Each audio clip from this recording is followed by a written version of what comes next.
Welcome to apollocitycomics. I'm Brandon. I'm David. And we're here for Watch Quest, Episode 2. Part 2? Part 2. We're talking about the movies and the game today. Yeah. We say movies because there's a TV show coming out, some canceled movies. There are some canceled movies. There's what? The animated motion comic, which I consider it like a movie. Yeah, I don't know. It's like a PBS show. You know what I mean?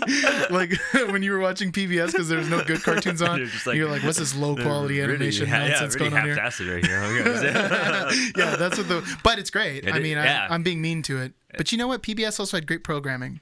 They did. They have some brought to you by viewers like you. And the video game, The End is Nigh. The end is nigh. Well, you know what? Let's just jump right in, man. You know, why wait? Let's just talk about it.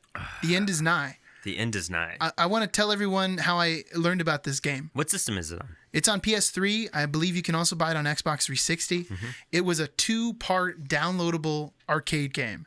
So you could download part 1 and then part 2, and I think they were both like $20 a piece when it came out. That's terrible. That's way too much money. Yeah. So it was like $40. I used to work at this used video game store that was essentially like a GameStop but with a bunch of movies. No shout out because they suck. But I bought that thing there back when the movie, it was like 2011 or 2012. I was a younger dude. And here's a poster from it, everyone. It's a 2-player co-op beat 'em up. It's sort of like Streets of Rage, but in 3D. And that's it. That's it. That is it. That is the game. Done. You just punch people in the face, and then you pick up crowbars and random things and punch them in the face. Mm-hmm. That's it. That's the whole game. I bought it for $15, and I don't know where the... Oh. We took it out of the shot because we were just like... Here, I'll just bring it back in the shot if you're watching the video. The reason I bought this thing is because it's this collector's edition that came with the Blu-ray copy, like the director's cut of the Blu-ray. And then it was the game. And it also has this poster and like a timeline of Watchmen.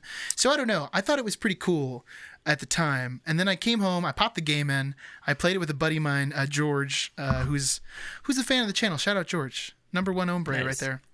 I'm just an all-around good guy. Anyways, we played this game, right? So you're Night Owl or Rorschach. This is pre-Watchmen, before Watchmen, if you would. And then you fight your way through this thing. If one of you dies, there are no lives. You just start over. There's also no save points throughout the level. You go back to the beginning of the level. So you go through, he starts off in the prison, and it's just recycled area after recycled area. You walk down the same hallway like 9 times. Yeah. You beat up the same crowd of bad guys. There's all this slow motion. It starts off because you're saving the prison, and then the prison's just like, no, get away. We don't want you guys here. And then you land and you start fighting through it to, what do you do at the end of it? I don't remember. To be honest, I don't know. I was planning on replaying this thing beforehand, and I'm kind of glad that I didn't. I'm glad we didn't. We didn't have time for stuff like that. We didn't have time, and there's better things to play. Yeah, the movie itself is long. So ultimately, but I'm going to be honest, it's kind of a skippable game for sure. It's a hard pass. If you just look up gameplay footage online and just watch the cutscenes, maybe. Yeah. The second part of the game is what really just made me laugh the whole time. It's because you go with this, you fight this like dominatrix, golden age villain that's like has this like a sex chain ring. There you go, man. Hang on, give me 1 second. There's I just need to turn this fan down. Apologies for the unprofessional nature of this, everyone. We can edit that. Or not. No, let's keep it organic. They deserve to know. But, I just hate when there's stuff in the background of a recording. But yeah, you fight these dominatrix like villains. Like there's like these fat chubby guys. Dominatrix. Yeah. You're so close, dude. What? You said dominatrix. Oh my god. I'm just making fun of you now. They're all like leather faced and they have whips and chains and everything, and they say quirky stuff like, I'm gonna put you in a different mask in a few moments, and I'm gonna whip you somehow. Like, and it's just like, whoa, and it's just terrible. It's absolutely terrible. Yeah. But the end of that game is when Rorschach and Night Owl split up.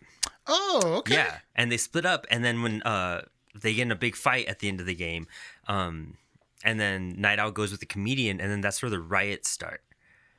Weird. Yeah. Okay. And then the scene in the the book and the movie. I have no shame in saying that I never finished the game. I just get gameplay footage. We went through that first level. We died at the end like 3 times. And then we finally got through it. We saved. And when I came back, the save was like corrupted or something. Oh, God. And then I was like, I'm not playing through this level again. Ever again, yeah. I'm done. Well, what interests me about that is, do we have a copy of the book like right next to us? There's one behind that Watchmen on the wall. Well, the Watchmen on the wall. Does he give us a date when Rorschach flips and saves that little girl? Or not saves, but discovers the dead girl? I don't think they ever explain that. Like the date or the time range? Or even because you don't know where Night Owl is in that situation, right? Right. Maybe it's after they split. That's what would make the most sense to me. Like Rorschach's out on his own, and because Night Owl's not there to kind of reel him in, he goes even further. Because in the game, his voice is all weird and overly corrupted. Well, I'm glad you pointed that out, because that's actually one of the issues I had with the movie. Is that the movie kind of neglects Rorschach's change in character. Yeah, it does. That's not an arc for him. And also John in the comic book, there's a visual aspect of him losing clothes and like losing his humanity. Yeah, like exactly. when he's first Dr. Manhattan, he's fully clothed still. And there's like nothing. He's just a very flat character the whole way. In the movie though, he's just naked 100%. 100%. And he doesn't care about humanity 100%. Yeah, he's much more cold in the movie.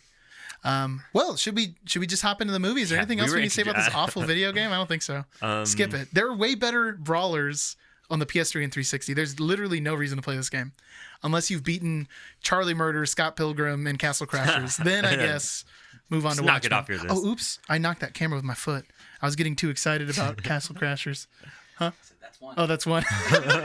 Oh no. Okay, well let's move right along, man. Did you want to start this thing off? Well, actually, I want to see if we can answer this question by the end of this podcast. Okay. Or at least the end of this discussion. Is the Watchmen movie, as Alan Moore said, unfilmable? I read that too. Yeah.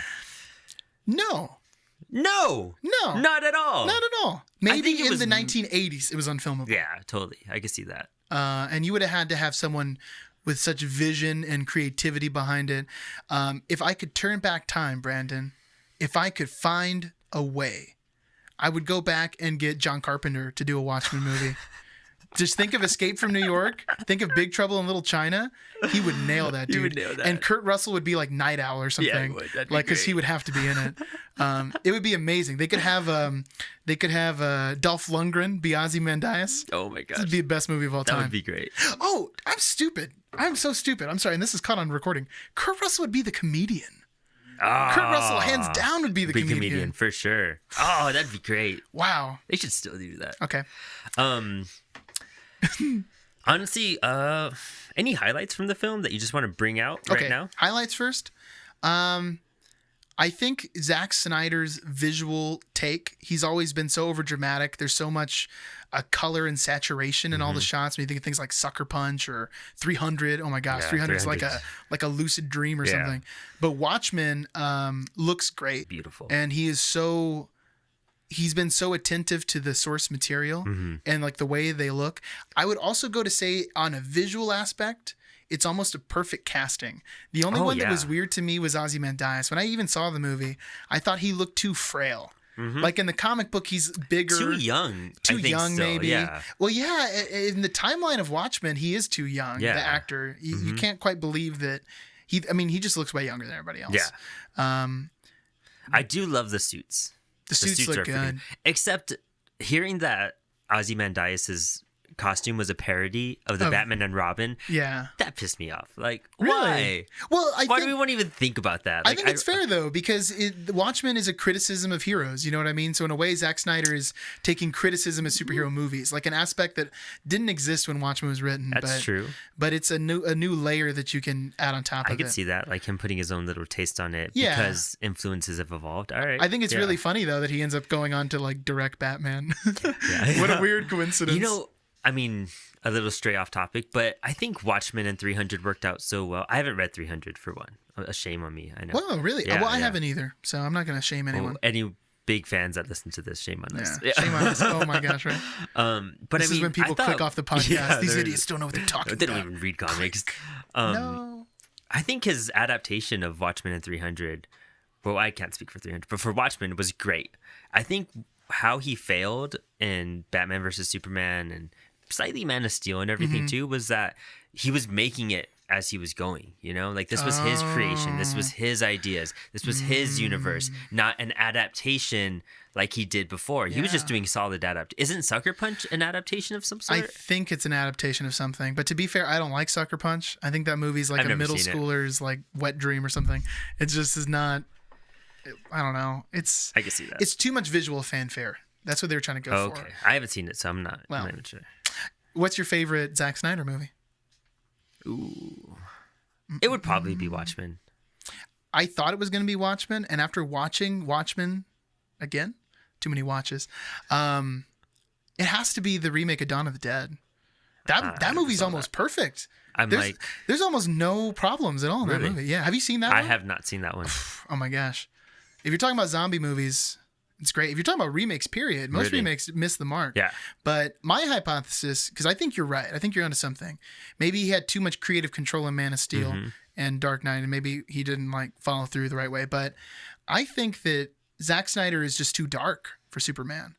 Like, 300 dark story makes sense. Yeah, Watchmen. Yeah, Watchmen, super dark, totally makes sense. Batman in general. If you think about it too, and another thing we'll get into, some of the differences between. Most of the differences in the movie are just even darker takes on Watchmen. More violent and more brutal. I have some points to bring on that. So that's something. But Dawn of the Dead, the original Dawn of the Dead's more lighthearted too. It's a little more comical, well, especially nowadays because it just seems cheesy. But it's also like just a criticism of commercialism, whereas the new Dawn of the Dead is like adrenaline fueled and like visceral, and it feels like there's no room to breathe or something. It's similar to Evil Dead 2 and the Evil Dead remake. Nice. It's that kind of tonal change. That's but cool. That's a good movie, dude. You should watch that movie. Definitely check that out. I'm just saying. Watchmen, I don't know. It's a toss up. I think depending on what day you would ask me, I'd pick either Watchmen or I remember seeing the Watchmen trailer, I think during a premiere for like the Dark Knight Returns. That sounds right. Dark Knight Rises probably. No, the Dark Knight probably. Maybe the Dark Knight. Timeline wise, that makes sense. Yeah, and that was just, I remember how epic Dr. Manhattan looked on the big screen, like crossing over the Vietnam scene. I remember that trailer too. Yeah. That's what really caught my attention. I wasn't familiar with it like you were, as we talked about it last episode, but yeah, and that was the thing. None of my friends had heard of Watchmen because we were all so young, and I was like, guys, I read this in middle school. And everyone was like, what? That's hilarious. Honestly, my favorite part of the whole movie has to be that intro with the Bob Dylan song going, and I think that's just too cool. And there's so much going on in those 3 minutes, 4 minutes, whatever. Like, it might be, I don't know, dude. It's one of the best movie intros I've ever seen. Like, as far as like credit sequences, there's so much story. I love that it's like just a Bob Dylan song too. Yeah. Oh, you know, like people would shy away from that. An intro and then the titles. Because the first, like the main intro, I guess if you watch the director's cut, it starts off with a comedian watching TV. Yeah, that's right. And it kind of gives you the whole setting of that universe. Yeah. It kind of gives you where you're at. And then we cut to it after the comedian. I thought that was brilliant too. Was like, let's give the audience the setting, what this world is like, what is different, what they're thinking, and you get a real political feel of the whole city at that point. Yeah, I see what you're saying. Yeah, and then when you launch into the Dylan thing too, it's like, whoa, okay. Yeah. What the Bob Dylan thing really serves as though is that the movie is completely scrapped Under the Hood. There's no mention of Under the Hood really. Yeah. And for good reason. Well, that's a hard part to adapt. Everything in that intro was Under the Hood. It's exactly, So Under the Hood, and they didn't have to say anything. No. You could just see it and understand the storytelling. Like, oh, here's this old group of superheroes. Oh no, look, they're all like dead and then, or, you know, disappeared or sent to a mental institution. And then we switch back to, and it ends on the Watchmen getting their first photo together. Like, and there's a great shot in that opening thing too. Even the fight with Ozymandias and the comedian happens before the.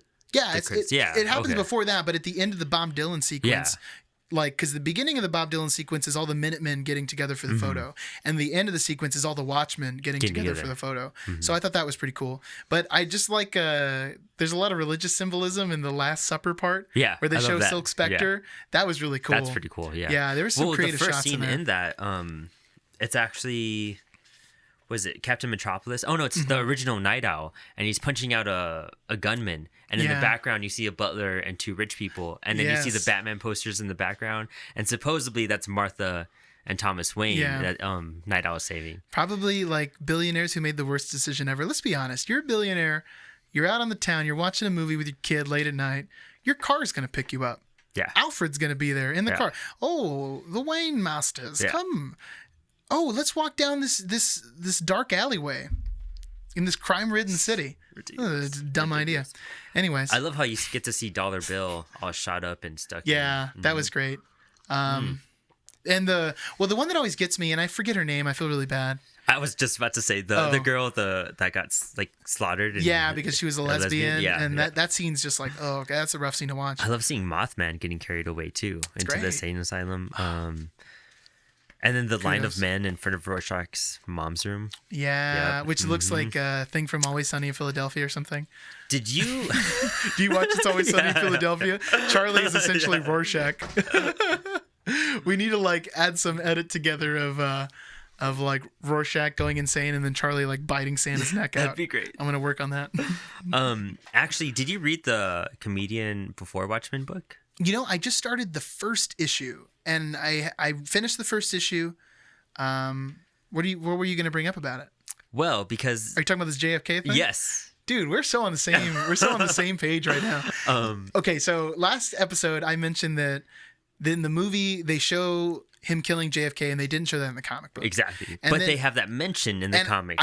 I looked it up and I saw that mention. It was saying, and it's something along the lines of no one can keep track of where the comedian was that morning, and he was there to see the Kennedys or something like that. Yeah. That's what I think Ozymandias says, or it's Dr. Manhattan. It's one of the two of them. One of the two. But then the comedian even says, like, joking around in a party, saying, like, well, don't ask me where I was when JFK was killed. Yeah. Like, he's all joking around and walking, so. But in Before Watchmen, and I guess we'll get more into it, but it seems like he's not it. It's Brian Azzarello, that's why. Swear to God. Everything that, I don't know. I'm not going to rant too much about him. Yeah. But in the first issue, it's obvious that he's like, real tight with the Kennedys. Yeah. They're like playing football and stuff. Yeah.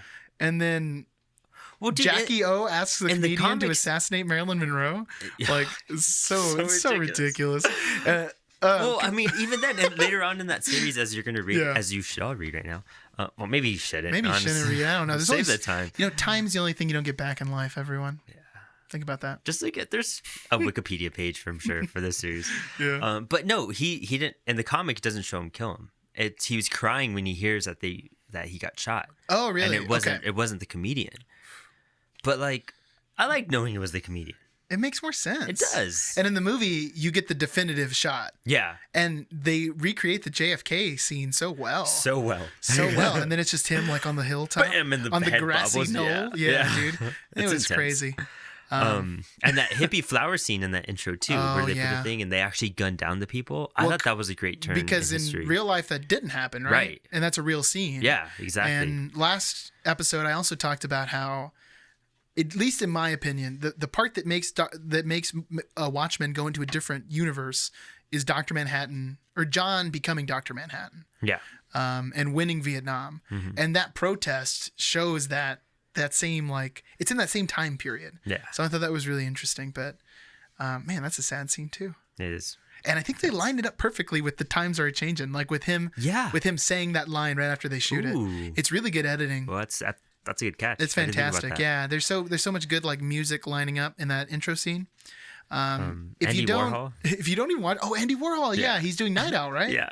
I thought that was great. And then you go to Studio 54, and then there's like David Bowie with Mick Jagger and the Village People, and Ozymandias is there. I thought that was awesome. It's so cool. It's cool how much they blended in just with our reality, and it's very small time changes in events that happen, like the Nixon thing, the Vietnam thing. I mean, JFK happened the same way. Almost everything else, but just key events happen differently, and then you end up with a Watchmen universe. Yeah.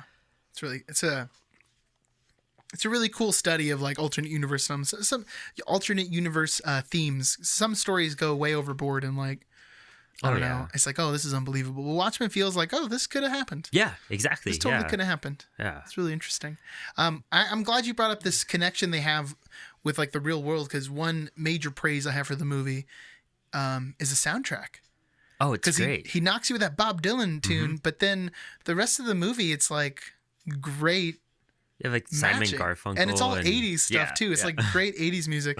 They have 99 Luft Balloons when Night Owl sees Silk Spectre again after years. And it cuts in like right on the bass line. That was a great song for that dinner scene. Yeah. It like hits it hard when the camera shifts. Yeah.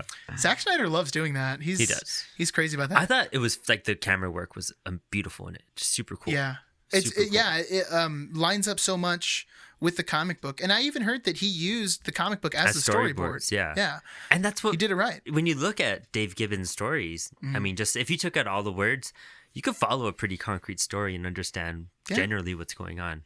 That's true. Maybe not Watchmen. There might be too many jumps. Well, I mean, but still, you get like a general idea. Yeah. Maybe not so much like the deeper meanings of it, but like you could definitely see a story playing out moment to moment. You know.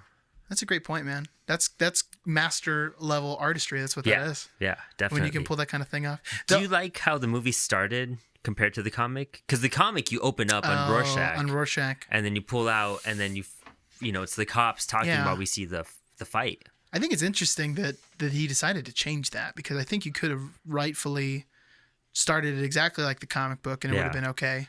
Or do you think that's too much like to the book? Well, what I think is that, and this goes into another thing about his major changes, which some of them I don't think are necessary. No, I will bring that up to you. Zack Snyder seemed to want to make Watchmen more of an action movie than Watchmen really is. Dude, the fight scene in the alley is way more brutal than it needed to be. It's way more brutal. And plus, they're retired for years. And I mean, Silk Spectre's stabbing a guy in the neck. Yeah. And then snapping an arm in half. And the bones like coming out of the skin and everything. He made them like superheroes when they shouldn't have been superheroes. And they're not superheroes, and that's the whole point of Watchmen. So they don't have super strength or ability. But in this they do, and it's weird. And even the comedian, like, he's getting slammed through like a marble countertop. He's getting like tossed through all this stuff. Well, see, that it's crazy. He punches through a wall. Like, I thought that was cool ridiculous. Because it showed how like advanced these two guys' strength were. And I could see it for Ozymandias, and I could see it for the comedian.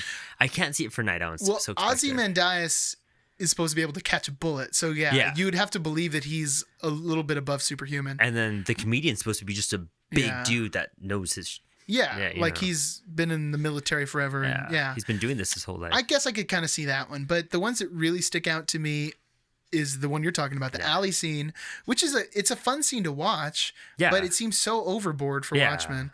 And then she kicks some dude and he flies across the room and like crashes into a trash can. Like, all right, girl. And there's some funny stuff too. In the prison, she's in heels, but if you watch that scene closely, whenever she's fighting, she's in flats. Really? Yeah. Oh, wow. And then when she's walking around again, she's in heels again. Oh, it's really hilarious. Michelle was like, that was a good she's catch. on heels. But the prison one is also what comes to mind. The fight scenes are so over the top. So I think Zack Snyder was maybe setting the tone for his movie and wanted you to know right away, like, okay, this is going to be an action-packed movie. Yeah. Because the other thing is, too, you talked about it right now. They played this trailer in Dark Knight. Yeah. So people who aren't familiar with this, they're going to see DC, they're going to see Watchmen, Zack Snyder. They just finished watching 300. They're going to be expecting an action movie. I could see that. I could see maybe like producers pushing more. And you're starting off a 2.5 hour movie. You need to start it off with something spicy. Yeah. You don't need to start it off with a monologue and a slow camera I guess pull. if you're not into the story or if you're new to the story to Watchmen, some very kind of dullish moments where it's just talking. And it slows down a lot. There's a lot of history to absorb. So having those big, high, tense moments, I guess, needed. I could see that. Yeah. Especially for that time. You're right. And I think, there's stuff cut out of the movie because obviously it had been too long. Like, going back to your question. Very little, though. Is it unfilmable? Like, maybe if you filmed everything, like, and you cut nothing out, it'd be much more difficult. And I forgot his name, the director who took a stab at it in the 90s. I forgot his name. But he ditched the project because he said it was unfilmable. Yeah. He was saying that it needed to be like a 6-part miniseries. Yeah, I remember hearing that. Yeah. And if Watchmen was a little bit slower, if the movie was a little bit slower, I think they would need to do that. Yeah, definitely. But I think Zack Snyder manages to cover all grounds too. He manages to keep it up the whole time. It's a long movie. It doesn't necessarily feel that long, at least to me. I got sucked in. For being all 12 issues of Watchmen and how dense that book is, as we found out when we reread it, we're just like, again, damn. It's a mountain. Yeah, so I thought it was perfect. 3 hours was, I mean, it's a long movie, but it's worth it. But he also added stuff in the beginning. That fight scene with Rorschach and the police officers, that's not in the book. Yeah, that's not in the book. And that actually kind of makes me want to go into this whole, because last time you recommended like, oh, watch the director's cut. And I watched the director's cut again. And last week I would have told you the director's cut better. This week I'm telling you, the theatrical cut's better, I think. Really? Because I haven't watched the theatrical cut in a long time. I looked up the differences because I was wondering, like, after I watched it, I was like, man, there was one scene I knew was director's cut because it stood out like a sore thumb. And it's the scene where they kill the old night owl. And it cuts to this weird thing of like, it cuts to the kid reading the comic book on the street who's mostly gone. Except those scenes are added into the director's cut. So that's one cool thing. That's cool. That's There's really cool. little glimpses of him you get. But then these 3 gang members show up who aren't in any other part of the movie. And then they start like talking. They start like dialoguing. They're like, yeah, I hear the old night owl lives over at this body shop. Oh, we should go beat him up. And they were like, yeah, let's do it. And then they walk off. That's the beginning of that scene. Yeah. And already I was like, wait, what? And then That's get in the there. comic though, isn't it? It is, but it doesn't fit well in the movie. It doesn't. Like, You're right. These guys it is kind up, of random. Yeah. Yeah, you're right. And then you get to that scene, and it's like because in the comedic. comic they explain why. Yeah. And here they didn't. You're right. Absolutely right. And to just drop that scene out of context, it tonally doesn't fit. Just to include that scene, basically. Yeah. You know what I mean? And yeah. when you get there too, he fights him, and the fight is like, it's super silly because this like 90-year-old man is like knocking him out and stuff. He's like, I mean, he gets killed. You know what I mean? Well, and in the comic, he just gets his ass kicked. Which is what should happen in the movie. And but, like when he gets hit, then he has the flashback. And I thought that was beautiful in the comic where he's having flashbacks of fighting because he's getting hit. But here he's punching him and knocking him out. And you're just like, no way. Like, I know your left hook isn't still that good. You know what I mean? No way. Like this guy's hand should have broken or something. Yeah. Yeah. I just think that scene. So first off, that scene is part of the director's cut, and it's the biggest substantial scene put in there. And I'm like, I don't know, it's not necessary. Since you saw the theatrical cut? Yeah. I didn't watch the theatrical cut. You didn't? I just looked up the differences. But the other one, though, the one you just talked about, the Rorschach showing up, that's not in the theatrical cut. Really? They cut that part out. And I think that feels a little bit like retreading, and it doesn't seem necessary. It wasn't necessary at all. I all. was like, what is this? So a couple of those things. Most of the other stuff, though, is just extra lines of dialogue, slightly extended fight scene in the alleyway. So that alleyway fight scene is even longer in the director's cut. Man, I think the theatrical cut is tight. Like, I gotta watch it. Yeah. I gotta go back and check it out. I need to go watch it again. But when I was reading the differences, I was like, nah, this is too much. As long as you get the whole scope of the story and like what needs to be conveyed, I'm sure that's fine. I think so. But like the thing is, in like Batman versus Superman, the director's cut is so much better than the theatrical. That's what I keep hearing. I need to watch it. It's because it explains stuff where it's like, why would you cut that out? You know what? We need to do one on The Dark Knight Returns. Yeah, we do. Like an episode on that book, and then we should talk about that movie. That would be pretty cool. That'd be a cool pairing. You know, something that was cut from the movie that was in the comic that I was just like, man, you just don't want to say that so this character doesn't seem like a dick. What part? Is post rape scene when Hooded Justice comes in.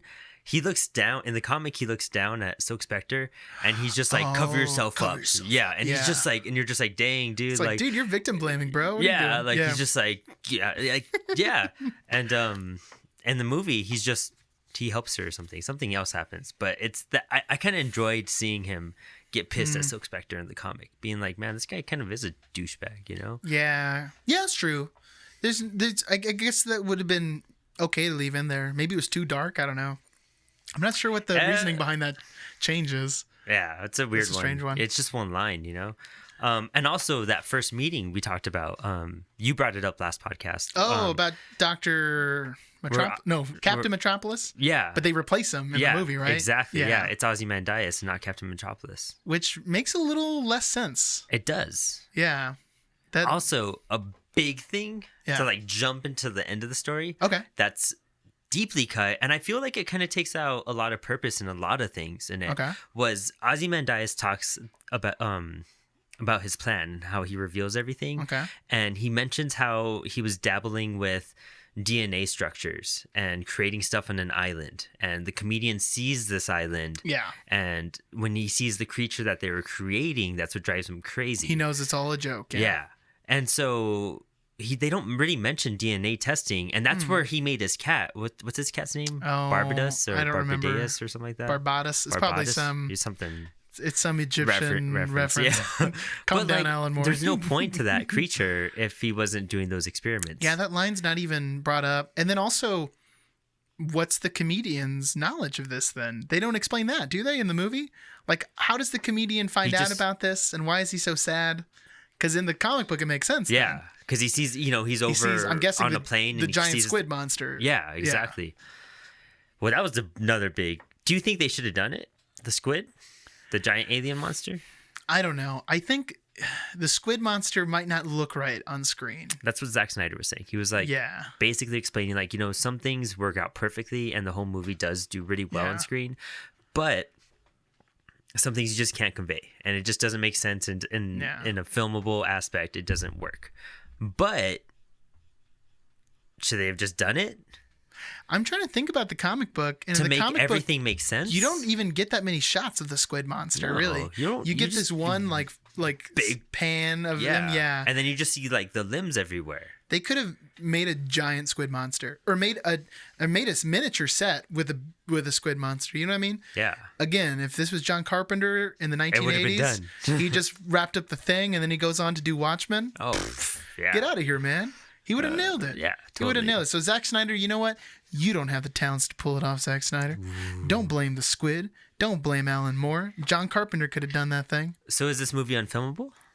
No. Because of that ending? No. Or do you think that ending is filmable? In my alternate universe, with John Carpenter being there, and this is a Dr. Manhattan argument, all timelines exist in the same time. So no, it's not unfilmable, because somewhere that John Carpenter 80s Watchmen movie exists. Down. But we should get that. We should get that now.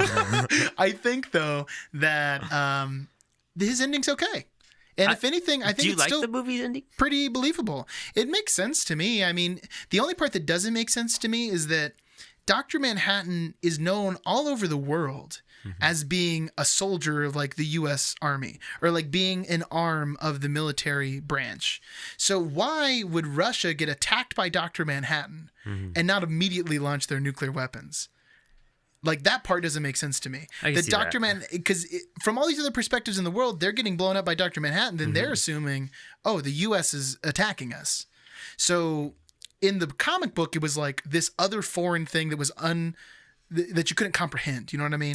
So that makes sense. Yeah, and it's kind of the whole, like, Ozymandias hired the killer to shoot him, to throw off Rorschach. Yeah. And it's the same concept he did, but to the whole world. Yeah. That's really all it is. It's a big scene. Hey, cat, stop pulling that. Cut that out. Sorry, my cat's being crazy.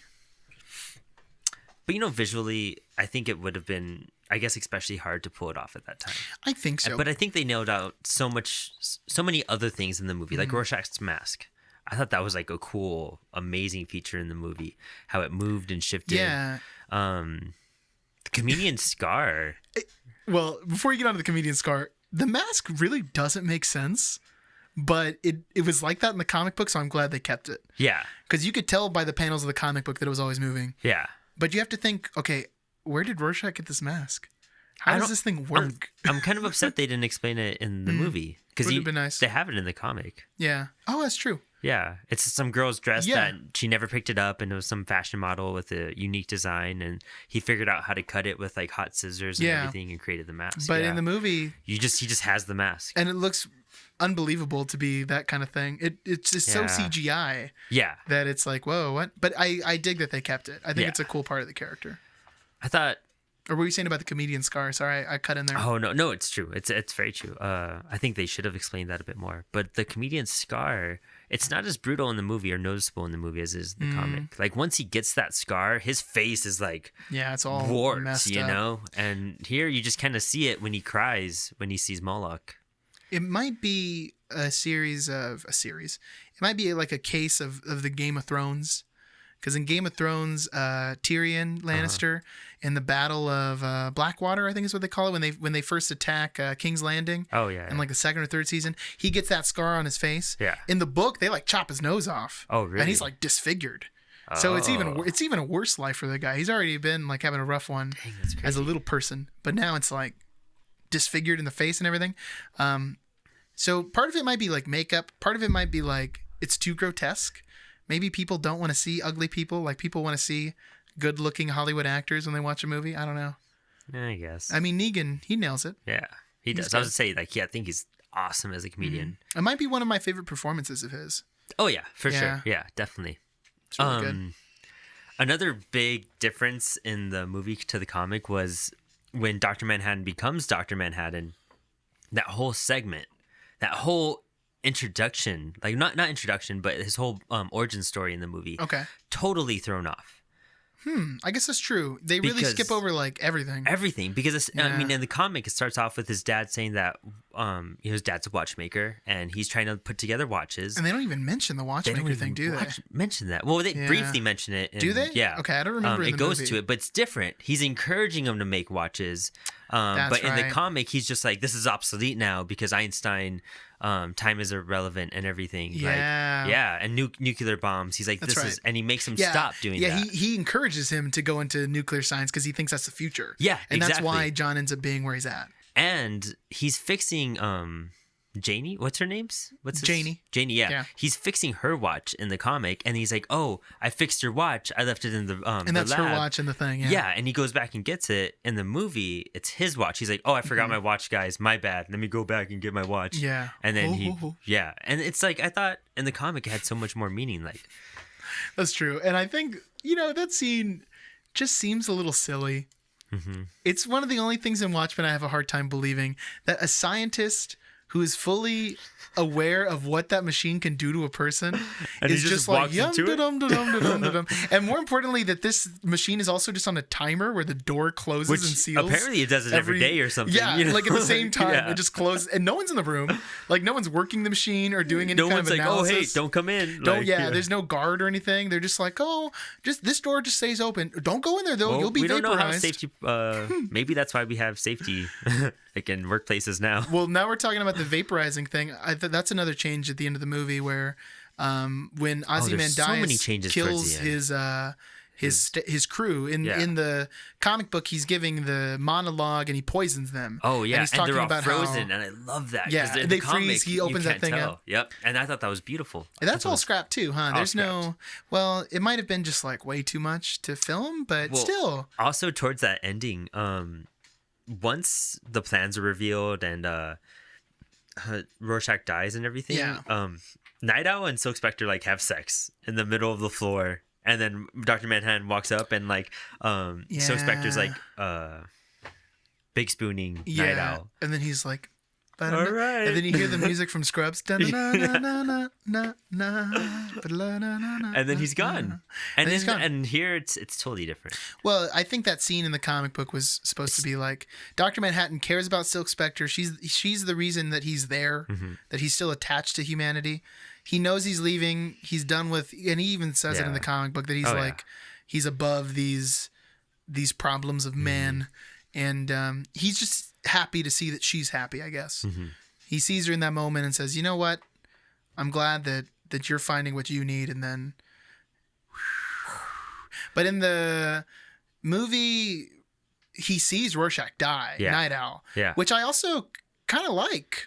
I like that. I like that. Because there's more cool passion change. behind There's more passion behind it. Whereas in the comic book, Night Owl just dies on his own. It's so sad.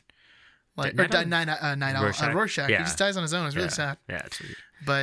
But also, it's towards the end of the comic, I really enjoy seeing Silk Spectre and Night Owl like visiting Silk Spectre's mom. Oh, that little epilogue. Yeah, and then they're both blonde, and the Night Owl has a little mustache and everything.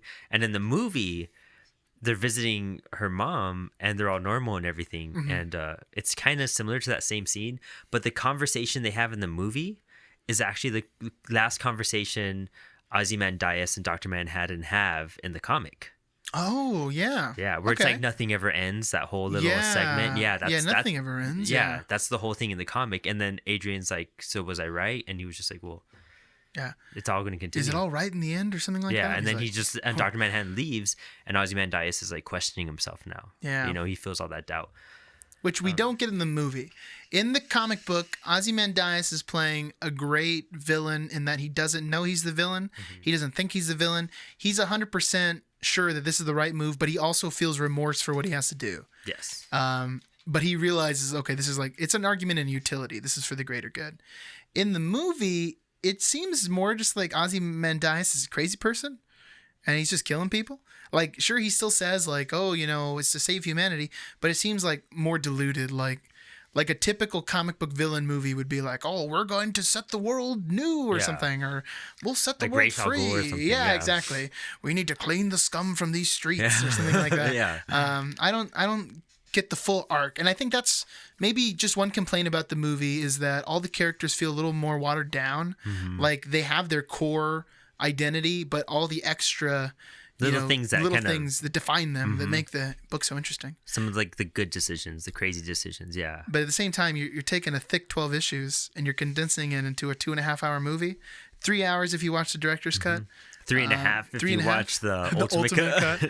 Oh, well, just to mention, what I was going to get at, though, is there's no way you're going to make an adaptation of something unless you were to do like a 6-part miniseries and get all of the character traits. And people like hate on, I have some friends who hate on the Harry Potter movies. Oh, well, it doesn't get everything that's from the book. It's like, dude, that book is 700 pages.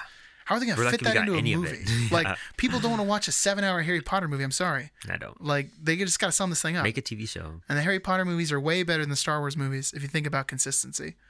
Like, the amount of films versus how good they are. Good backup there. Anyways. But well, honestly, no. I'm getting a little sidetracked. You might be right, because there's only 3 good Star Wars movies.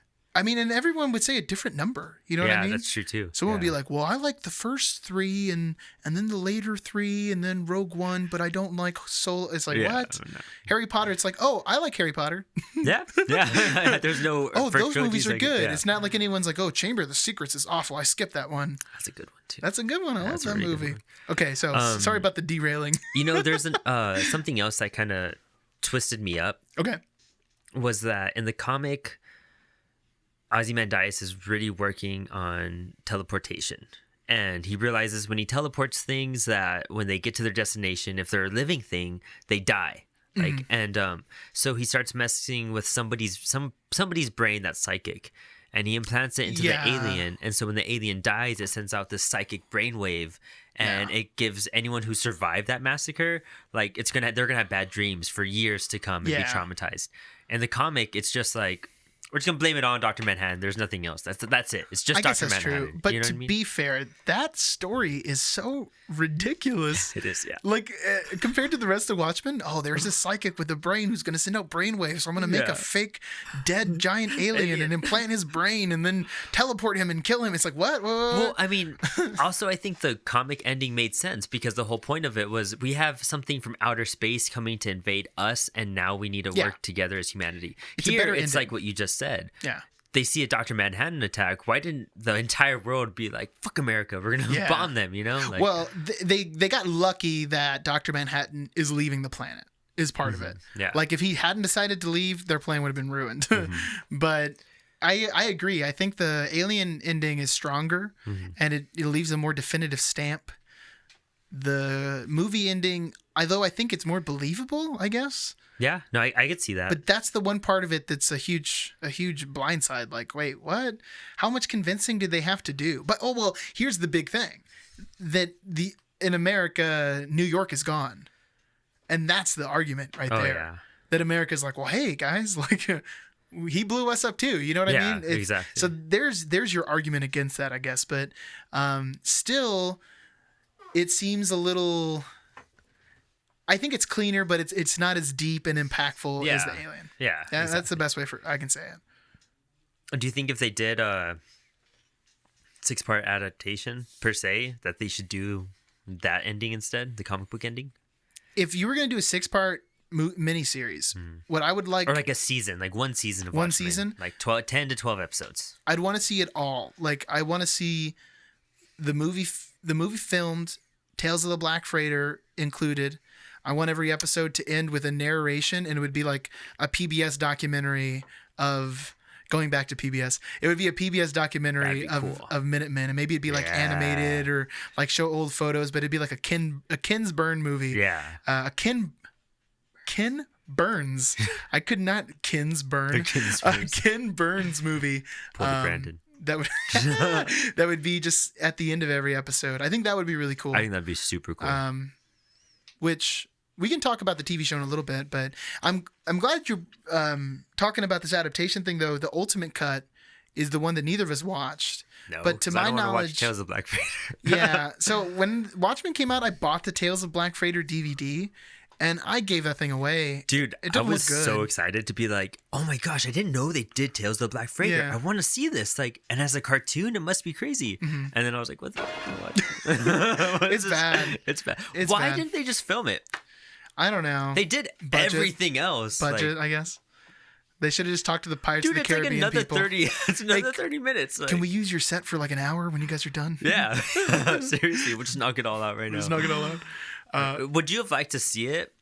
Like a movie within a movie? Like how it's a comic within a comic? Well, that's how it is in the Ultimate thing. But the like Ultimate live cut, action. They like, cut it in. Would you have liked to animated. see it like all live action? Or would that have been too confusing? I'm still in the camp that says Tales of Black Freighter is not 100% necessary. I can appreciate that it reflects the story and that it reflects Ozymandias a little bit. Like you get some foreshadowing with him, but I just think it's Alan Moore jerking off too hard. I think it is too. It's too much, man. I'd say, hey, it's not important. Because the story's fine without it. Yeah. Absolutely fine. You don't really need it.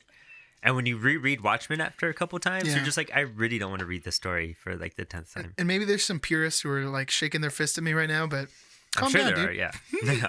It's not needed. I mean, if they did it right in a miniseries, I wouldn't mind it. Little cut in. But the problem with the Ultimate Cut is the director's cut of the movie with Tales of the Black Freighter cut up into little pieces and inserted in the movie how it would be in the comic. The quality is just too far apart.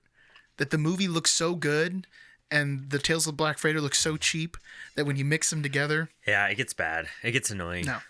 That's like, they're like bathroom breaks. Yeah. Point, it's such a long movie anyways. Oh, how long? It's 4 hours? Okay, well... Animation starting. Right, animation starting. Let me go to the microwave real quick.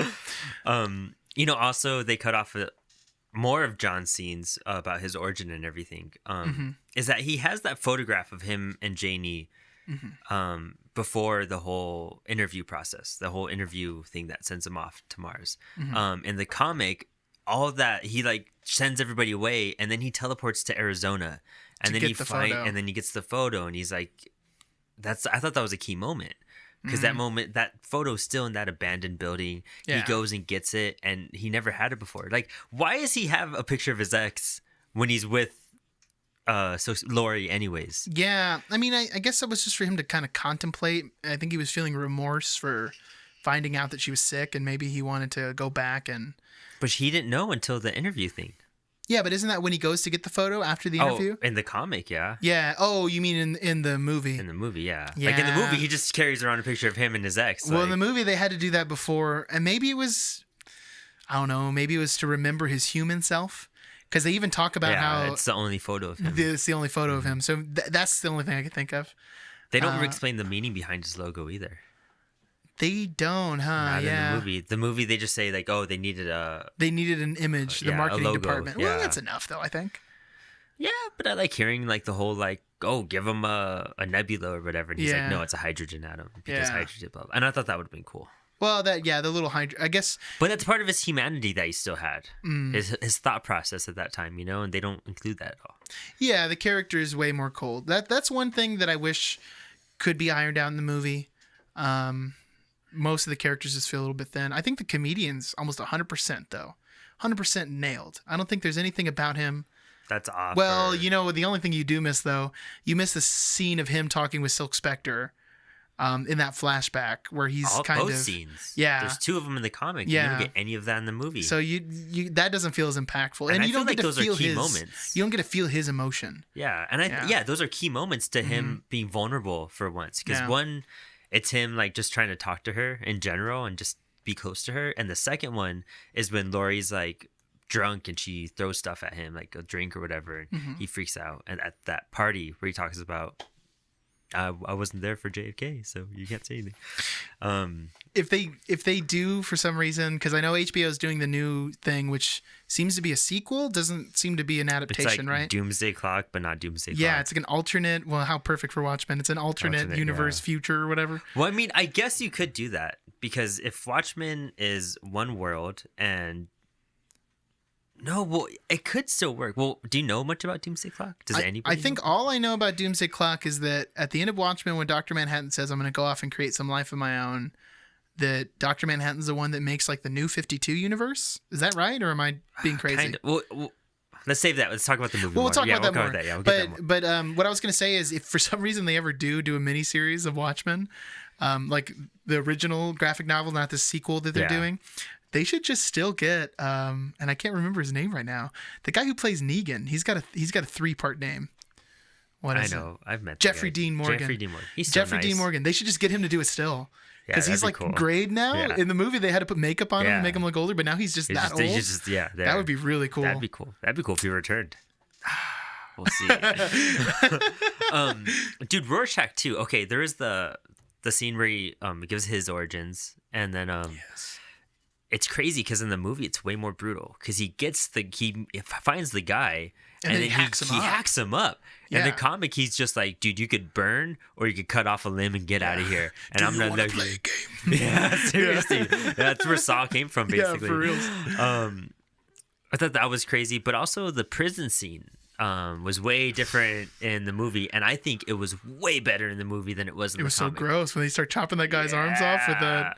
And in the comic, they just slit his throat and he falls. And I'm just that's because brutal. In the comic, they're cutting the bars with a blowtorch, and in the movie, they're using that blade thing. Yeah, whatever it's called. There's someone. Maybe someone will tell us what the tool is. I don't know anything about tools. But yeah, so they can't get in there, so they cut that guy's arms off. I thought that was great. And what's super disgusting, but I don't know if you caught this.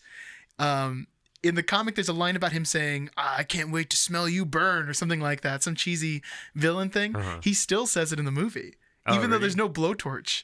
He's like, I can't wait to smell you burn, or something like that. Oh my gosh. And it's like, what? Did you guys not read this twice or something? Something I will commend them on is just using dialogue straight out of the book. So much dialogue straight out of the book. Not just dialogue straight out of the book, but paired with like the exact framing of the comic book. And that's beautiful. I think that's what... I've always said this. The only way you're gonna win over all the fans, or at least the majority of comic book fans, like the deep geeky fans, is that you gotta adapt stuff first and make it right, so you can adapt properly, and then go off and make your own stories. Okay. If you had given us Frank Miller's Dark Knight, and then in 10 years make Scott Snyder's film, we might appreciate it a bit more because we know you nailed it right. You know, we know you understand it. And now we just feel like Hollywood's tampering with everything. And once it hits Hollywood, it's going to get messed up and it's going to be crap because it's not true source material. And to me, the biggest problems with Watchmen, the movie, is that it's that in the back of the mind that we need to make it an action movie. We need to have these fighting scenes that are violent. We need to make sure that that it's not too brainy for the average moviegoer. And that's the thing about comics is that it's pretty brainy when it gets deep down in there, you know, like Are we almost wrapped up on the movie? Is there anything else you want to hit? Because I have a little story about the movie that I really want to share. That it's near and dear to my heart. That's all my notes on the movie. That's all your notes on the movie? I mean, honestly, phenomenal movie. I do love it. Still watchable. Still, I mean, there's nothing else that's come out that's better than that. They haven't even tried to do an animated movie or anything. You know, like this is like a definitive movie of Watchmen, I'd say. I think so too. I think it's a great watch. It feels really good. It's a good entry point because if you like the movie and then you go on to read the comic book, your mind's gonna be blown. Even more so. And I would say that's like, what? Honestly, maybe that's what makes it so great. Because, like I said, I've said it every episode we've done so far, is sitting in like 8th grade and turning to chapter 12 of that book and just seeing that alien and all that death and destruction blew my mind. I did not see it. I didn't see it coming. Yeah. It just boom. And in if you watch the movie as a newcomer to this and you're like, well, I want to watch it before I read it to see if it's worth reading. And then you watch it, you're like, all right, I want to get more details. You read the comic and then that happens. You're like, what the? Yeah. That's insane. You know, like something about reading a comic book and turning that page. You know what I mean? That's one of the best feelings about reading a comic book. Oh, yeah. If you read comics digitally, I don't know, it might not be the same, but I'm sure the panel still pops up. But when you turn that page and you see like some of the huge reveals in Watchmen, it's like, oh, crazy. What is this? This is so good. This is a fine wine. Okay, so quick story before we move on here and talk about the upcoming show a little bit. I saw Watchmen, and you know what? I'm such a nerd. I kept my movie ticket, and it's in this thing. and beautiful. the movie tickets from like 2009 or something, like July 2009. So I just graduated high school. I go to see Watchmen with some friends. It's me and 3 dudes, all same age, 18, 19 or whatever. We go into the theater. It's like an afternoon, super empty. The movie's not out, but it's like a weeknight. And I mean, it's on the ticket too. It's like Monday night or something at like 5:30. We saw it at a weird time. So we're sitting in the theater and the movie starts and we're loving it. You know what I mean? We're having a good time. We have, fight scenes, great fight scenes. And then we go into just some dark subject matter. You see the comedian shoot that pregnant woman. You see Dr. Manhattan point at these Vietnamese people and they blow up like bags of goo. It's like so disgusting. You see this attempted rape scene. Just all these brutal scenes. Then like 2 hours into the movie, after just brutality after brutality, after this guy's get his arms chopped off, you have Silk Spectre and Night Owl up in Archie. And they just finished beating up that street gang and they're all hot and bothered. And there's this outlandish sex scene set to Hallelujah, the Leonard Cohen song. And it goes on for so long. So I'm up there just enthralled in this movie. And then halfway through this sex scene that feels like 3 or 4 minutes, like it's way too long. Yeah, way too long. Like halfway through it, and it's so explicit. It's so explicit. You need to watch it. It's hard. It's straight up. If you've seen The Room, it's like a sex scene from The Room, but just in Watchmen, and it feels so out of place. Halfway through this scene, at the front of the theater, the only other people in the theater, this mom and her 2 like 6-year-old boys. She like pulls them up and she's like, this is not the place for these children. I was like, oh my God, lady, you brought your kids to watch it? Like, okay, you know nothing about what's going on in this movie. Like, you just saw a comic book movie. It was rated R. You're like, my kids are ready for it. And then you watched like so much brutality up to that point. Yeah, violent, dark things. Like literally, the whole movie is just awful. And then that was the straw that broke the camel's back. That's great. It just cracked me up, dude. And we lost it. We lost in the theater. We were like laughing for minutes because we were the only other people there. It was just the 4 of us in the back, and there's 3 people, and she just has one little kid on each side, like holding their hands, walking them out of the theater. That's bad parenting. That's bad parenting. Okay.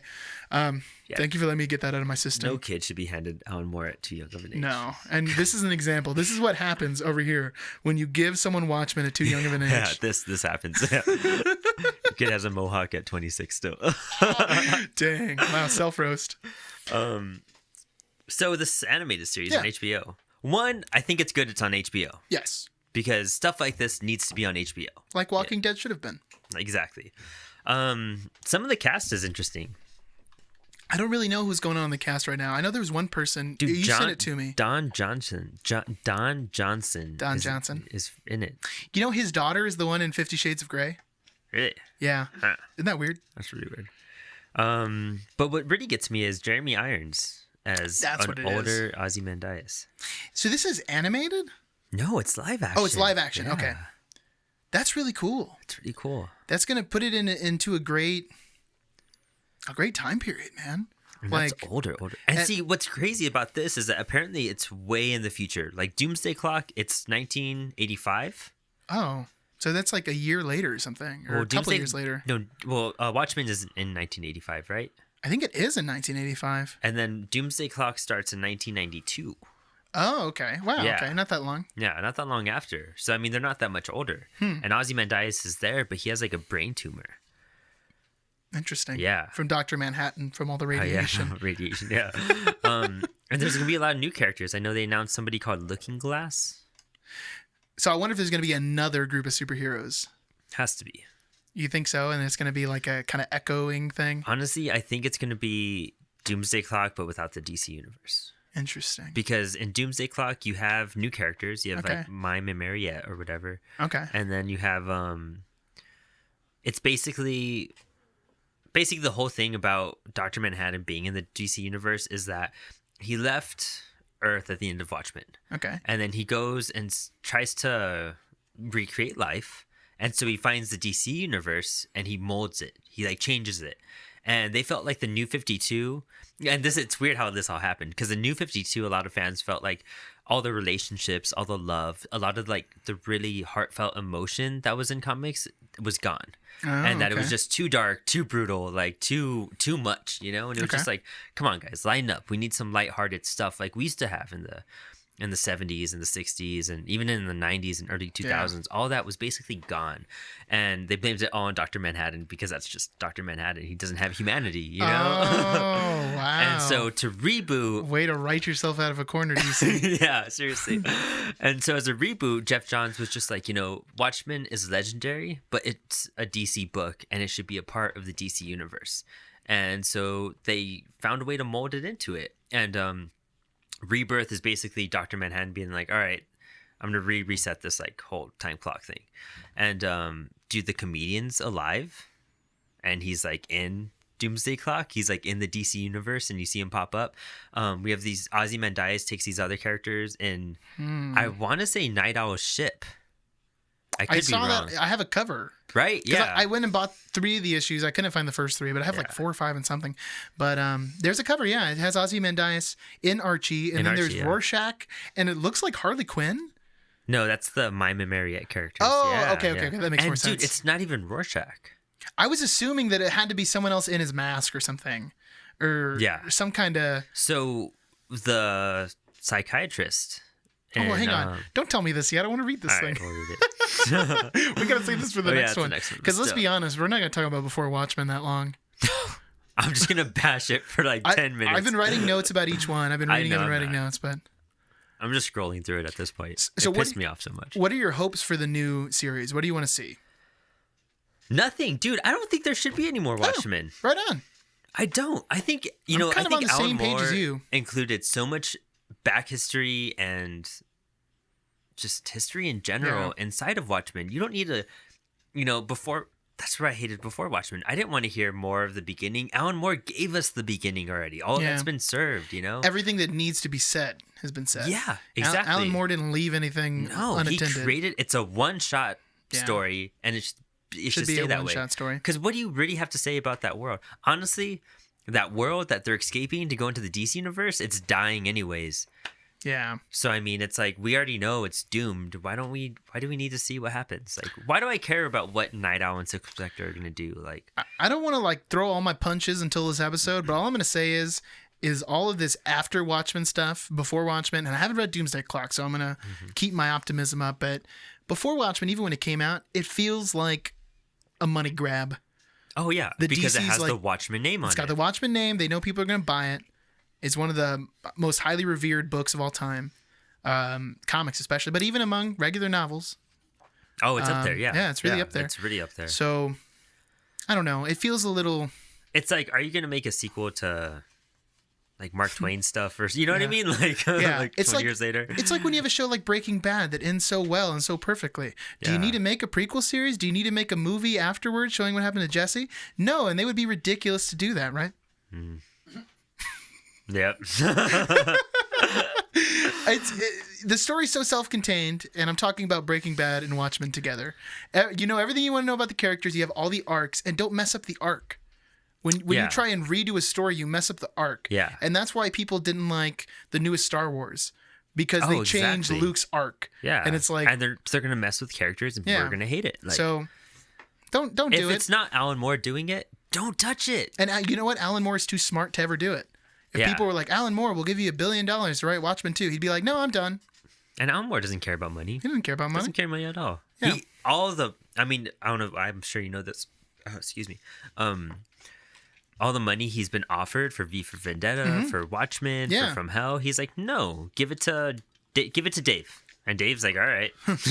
Sure, dude. Sure. I really need a third inside pool. Yeah, exactly. Yeah. Dave Gibbons.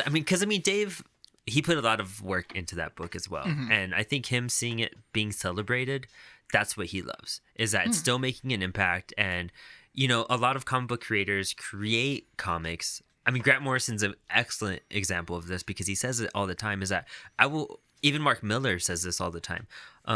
I'll create stuff and it's for other people to carry on. Like I'll do it and I made my run and I told my story, but it's now open for people to use because I've created something and take it. May expand that universe. I mean, perfect example. Stan Lee did it. He created all these great heroes and teams, and he's just like, you know what, guys? Here's a universe. Let's continue creating this universe. But Watchmen isn't the Marvel universe. No, it's not, and it's not. It's not supposed to be comic book characters. Yeah, which is what Doomsday Clock I think is getting wrong from what you're telling me, and is what Before Watchmen definitely gets wrong. Yeah, they're not comic book characters. Well, all I'm gonna say is if you're gonna check out our next episode, we're gonna hit Doomsday Clock. We're gonna hit Before Watchmen. I would recommend.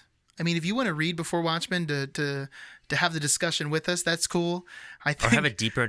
Honestly, I think you might be okay. The artwork in Before Watchmen is worth looking at, no matter what. I think so. I think it's gorgeous. I think they have some great artists on there that are amazing. I'll tell you this for sure because I'm not even all the way through it yet. I'm still reading. Dollar Bill, 100% skippable.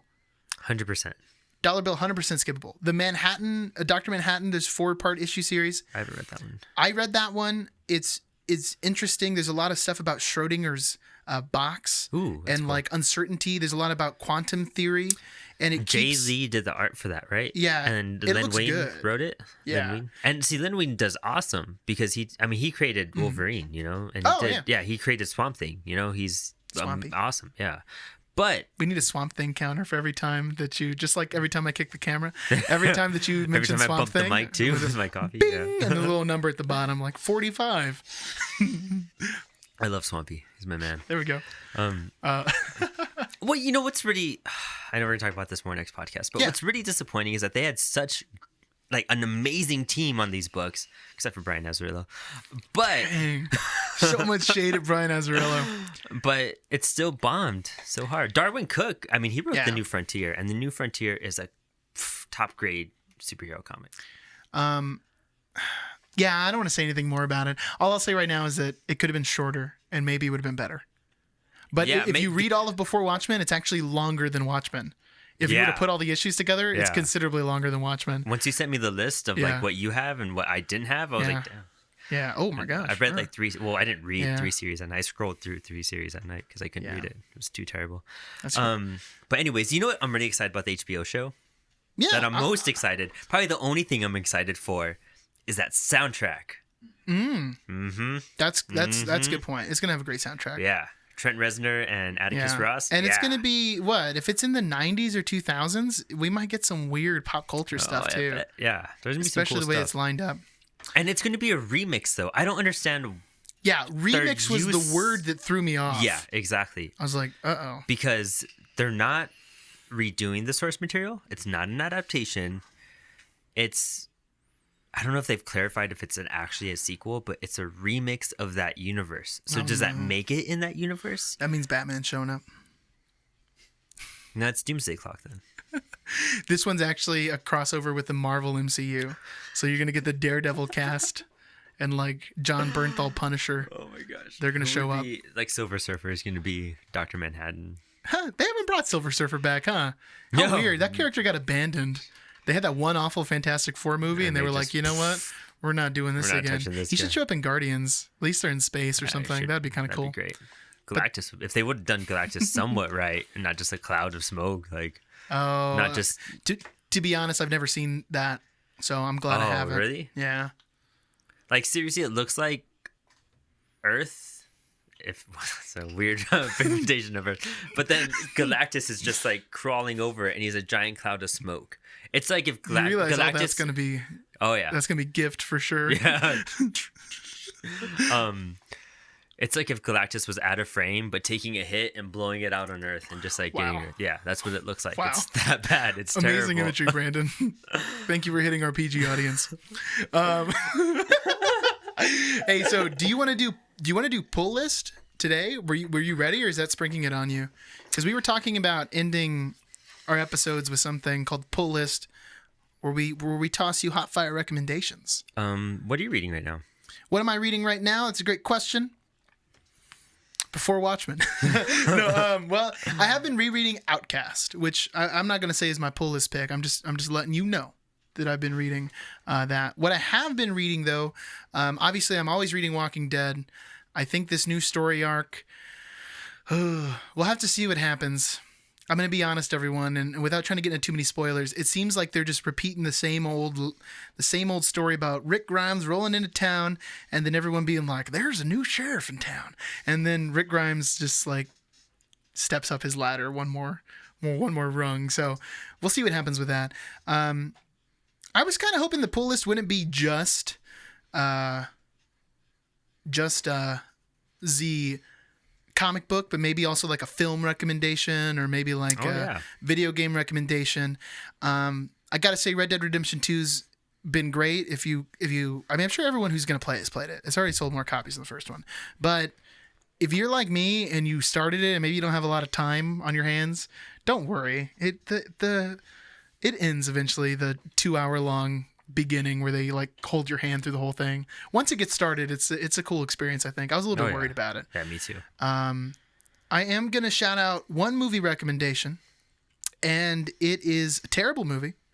It is Halloween Part 6, The Curse of Michael Myers. You've been on this for a while, yeah. I think with the new Halloween movie out, which is a great flick, I greatly enjoyed it, and also coincidentally, one of my other favorite opening credit scenes of all time, the new Halloween and Watchmen. They're both way up there with great opening credit scenes. Halloween Part 6, Curse of Michael Myers is some weird occult movie where Michael Myers gets the powers of this like demonic cult. There's like this mark on him and it just shows up. You know, never explained before, it just shows up. And it's got Paul Rudd in it. And that's all I'm going to get at. Paul Rudd is like the main survivor of this movie, and it's an incredibly bad performance. But if you love Paul Rudd like I do, and you love a bad movie, and you haven't seen Halloween 6, The Curse of Michael Myers, that's my recommendation, man. The one other thing I'm going to say that's on my pull list, I have a couple Halloween specials. Ash vs. Evil Dead, they have a Halloween issue. I haven't got to read it yet, though. Nice, I heard about that. But it's on my list. And the other one is Witches, which came out with the Bad Aches Halloween special. Yeah, I managed to get a copy of that as well. I'm also going to be diving into Die, Die, Die. Ooh. I picked up the first 4 books. Nice. So I'll let you know. Issue 1 signed by Chris Burnham. Get out of here, man. Yeah. I'll give you a copy. I have 2 of them. Oh my gosh. Brandon, you're something else, dude. I'm down, though. Yeah. I'm super down. Sounds good. All right. What about you? Dude, I haven't done anything lately. Really? Yeah, I'm literally reading a book. It's called Norwegian Wood by this Japanese author. I'm gonna mispronounce it. I think it's Haruki Murakami. Okay. Murakami, I know I got that right. But Norwegian Wood. He's just a great writer. He wrote IQ 84. What's the other one? Something Wonderland and the End of the World or something. But he's just such a fluid writer. Like, if you just want to read something and make your brain feel beautiful and at peace and kind of just flow through words and get some beautiful imagery, he's an amazing guy. And it's translated, of course. He writes in Japanese. Okay. But he was really influenced by American culture.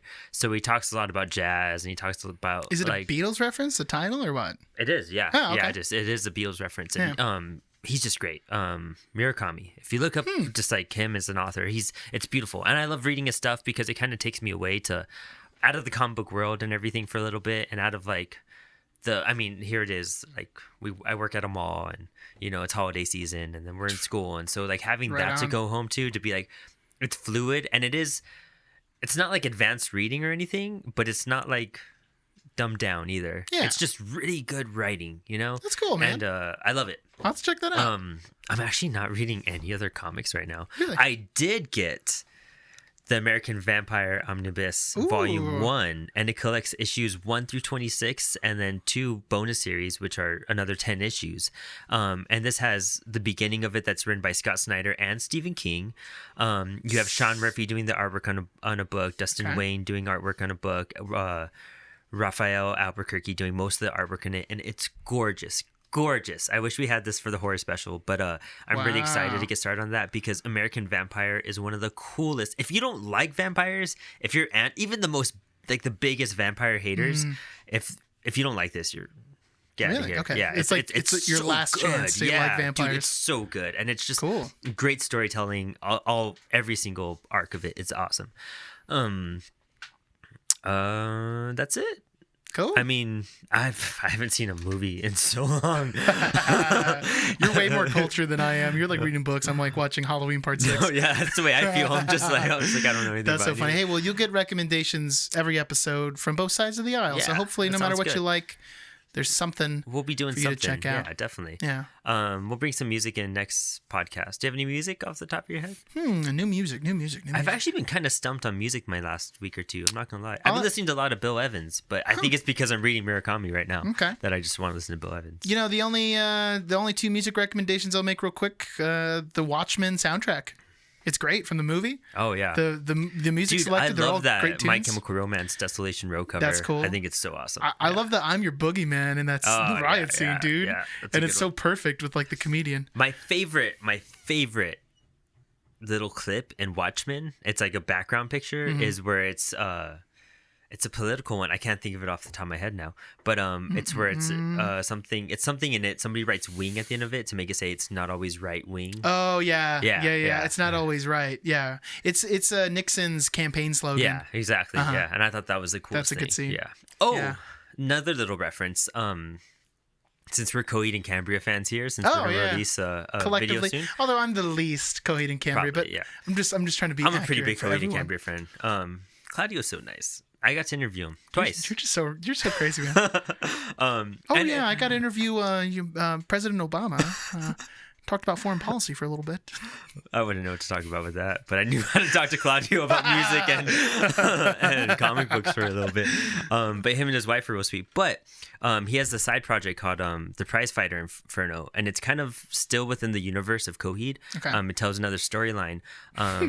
But there's a song called "Who Watches the Watchmen," and it's referencing Watchmen 100%. Even like dying in the snow and whatnot, and it's so cool. Yeah. Okay, I'll check that out. Yeah, Prizefighter Inferno. Prizefighter Inferno. Yeah, you can find it on iTunes. It's the only album that's on there. But listen to that little Watchmen reference song. I think it's literally called "Who Watches the Watchmen." What a great and topical recommendation, Brandon. Yeah. Thank you. You're welcome. But I think that's it for today. Yeah. Hey, join us next time if you enjoyed this for our finale of the Watchmen saga. Part 3, we'll be talking about Before Watchmen, Doomsday Clock, and at the end, we'll do an impromptu cover of Desolation Row just for you all. Down. I guess until next time. Until next time, check out David and Frank and Beans on Good YouTube, plug.